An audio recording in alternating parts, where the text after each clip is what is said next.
husky British accent, slow and deliberate.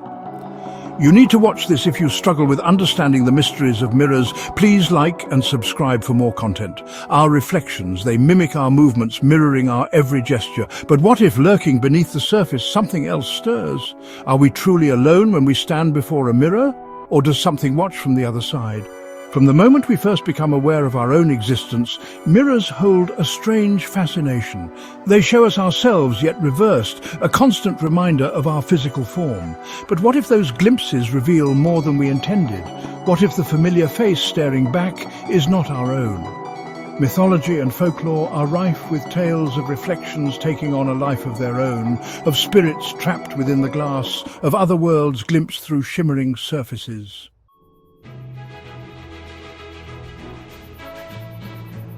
In the digital age, these ancient anxieties take on a new and terrifying form. The internet, a breeding ground for both creativity and fear, has birthed countless tales of mirrors as conduits for the uncanny.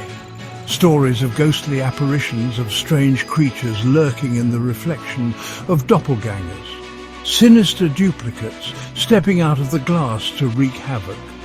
Science tells us that mirrors are simply objects that reflect light. But what if science hasn't yet grasped the full story? What if there are forces at work, energies unseen, that interact with mirrors in ways we are only beginning to understand? The stories we will explore delve into this very space. Prepare yourself, for the path ahead is not for the faint of heart.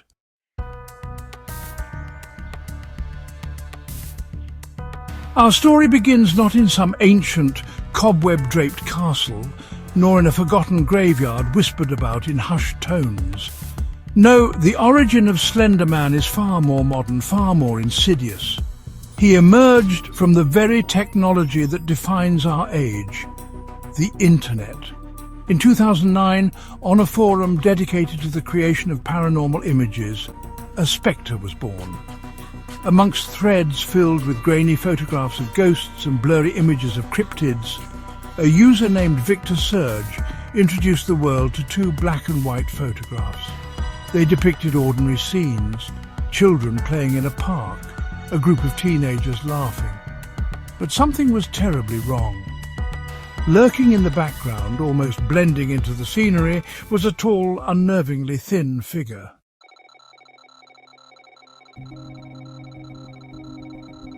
Slenderman's natural habitat was not the forest or the graveyard, but the digital world itself.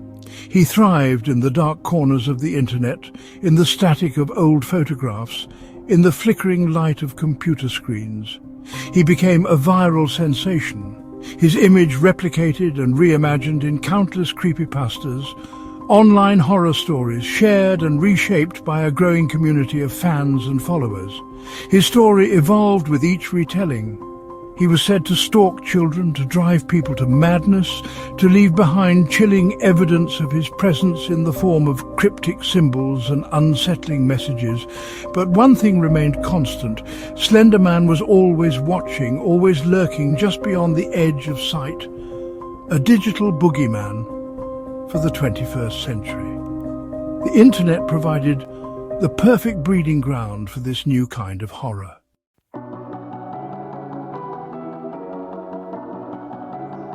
From fiction to fear, the blurring of reality. As Slenderman's popularity grew, so too did his hold on the collective consciousness. The line between fiction and reality began to blur as the internet's fascination with the entity spilled over into the real world. People claimed to have seen Slenderman in their own neighborhoods, lurking in the shadows, watching them from the woods. Fan art and stories gave way to supposed sightings and encounters, documented on blogs, forums, and even news websites. The Slenderman RG, or alternate reality game, further blurred the lines. This immersive online experience drew players into a complex web of puzzles and clues, all hinting at the existence of Slenderman in the real world.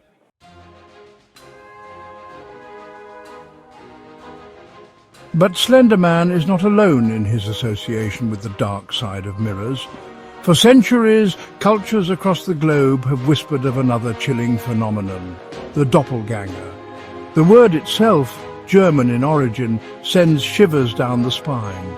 It speaks of doubles, of ghostly counterparts, of reflections that are more than meets the eye. Imagine, if you will, catching a glimpse of yourself in a mirror, only to realize that the reflection is not mimicking your movements. It stands still, its eyes locked on yours with an unnerving intensity. These are the hallmarks of the doppelganger, a creature steeped in unease and often seen as a harbinger of misfortune.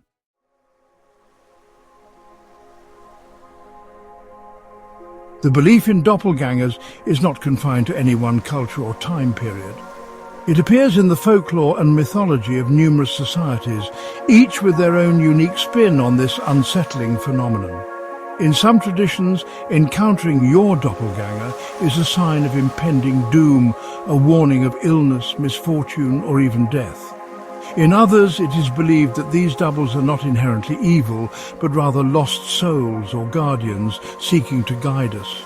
In Scandinavian folklore, we find the Vardoga, a ghostly double that precedes a person's arrival, often heralding their demise. The Celts spoke of the fetch, a supernatural double that could appear as an omen of death or a warning of danger.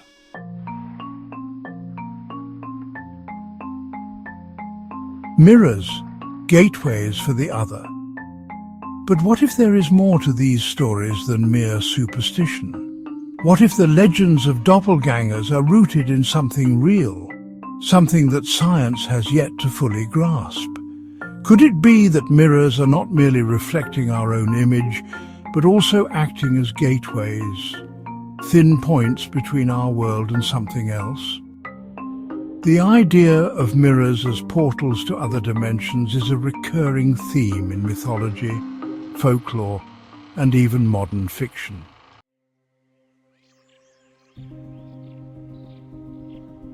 Whispers. From the digital void, real encounters with Slenderman.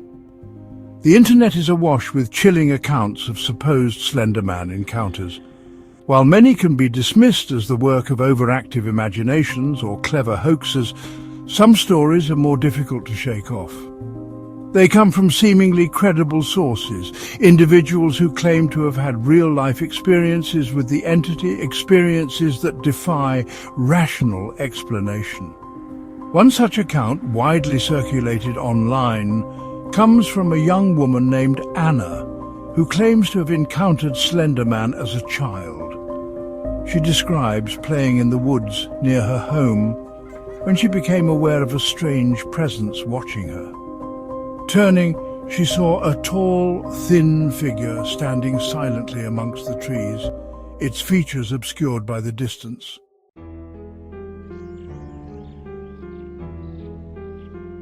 The doppelganger effect, when reflections turn sinister. Just as Slenderman has seemingly stepped out of the digital realm and into our world, so too have doppelgangers moved beyond the realm of folklore and into the realm of personal experience. Countless individuals claim to have encountered their own doubles, often with terrifying consequences. One such account, documented in a local newspaper article, tells the story of a man who came face to face with his own doppelganger in a shopping mall.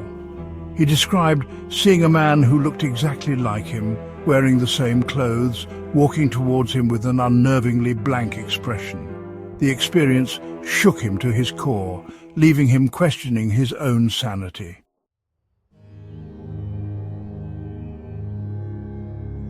Interdimensional interference. Are mirrors the common thread? What connects these seemingly disparate phenomena? Is there a common thread that links the digital horror of Slenderman to the ancient dread of the doppelganger? The idea of mirrors as portals to other dimensions, while often relegated to the realm of fantasy and science fiction, has persisted for centuries. Could it be that mirrors are not merely reflecting our own world, but also offering glimpses into other realities, realities where entities like Slenderman and doppelgangers reside?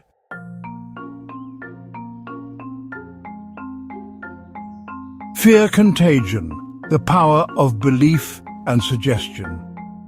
While the idea of interdimensional portals is certainly intriguing, there is another, perhaps more unsettling explanation for the apparent surge in Slenderman and doppelganger encounters, the power of belief and suggestion.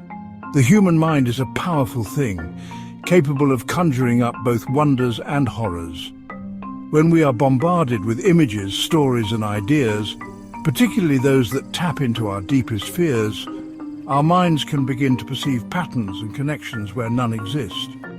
This phenomenon, known as fear contagion, can explain why certain urban legends and paranormal phenomena seem to spike in popularity, only to fade away as quickly as they appeared.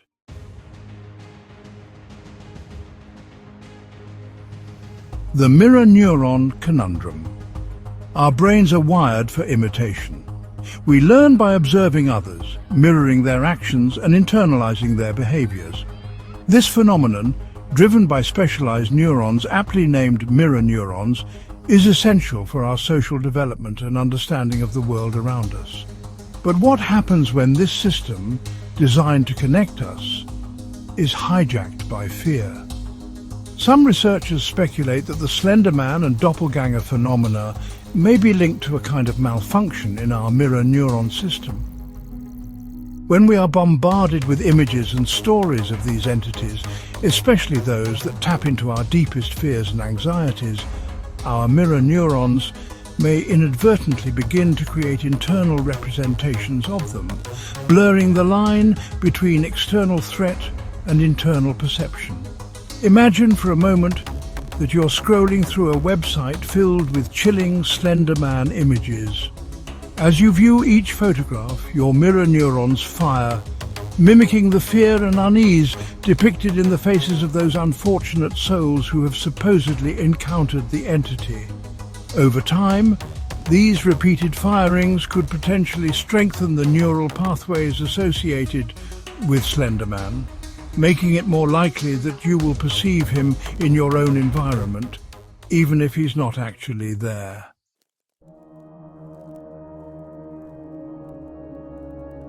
Tulpas and thought forms, manifestations of the mind.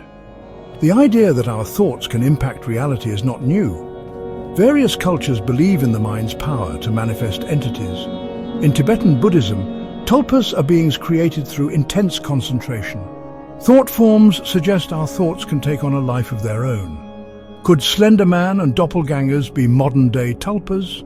Have we given them form through collective fear and anxiety? The internet may act as a global manifestation engine. These entities may not be real in the traditional sense. Their effects, however, are very real. People report feeling watched and tormented by these entities. The question is, what is the nature of the reality in which they occur?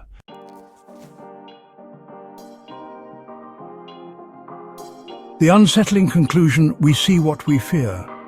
Mirrors reveal unsettling truths. The monsters we fear may be reflections of ourselves. Slenderman embodies our anxieties about the unknown. Doppelgangers challenge our sense of identity.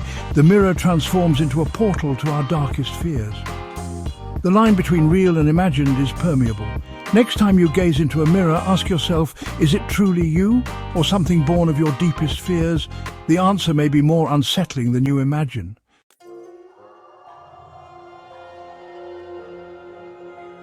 The lingering gaze.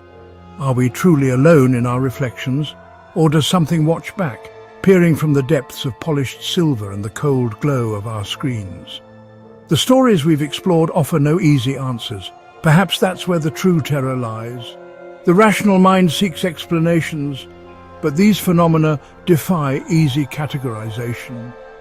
We are left to grapple with the unsettling possibility that the monsters we fear may be more than mere figments of our imagination.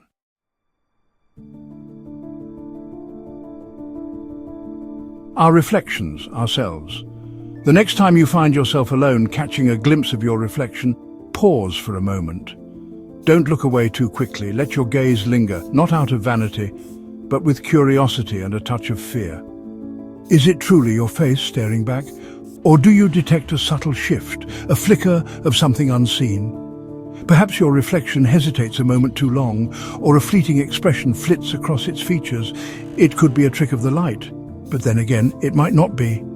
We are drawn to mirrors, compelled to confront our own image, to seek reassurance in the familiar contours of our own faces. But what if, in those moments of self-reflection, we are also opening a window to something beyond our understanding? What if the monsters we fear are not external threats, but reflections of our own deepest anxieties? Perhaps the true horror lies not in the creatures themselves, but in the realization that the line between observer and observed, the real and the reflected, is far more tenuous than we'd like to believe. And that, my friends, is a truth far more terrifying than any internet legend.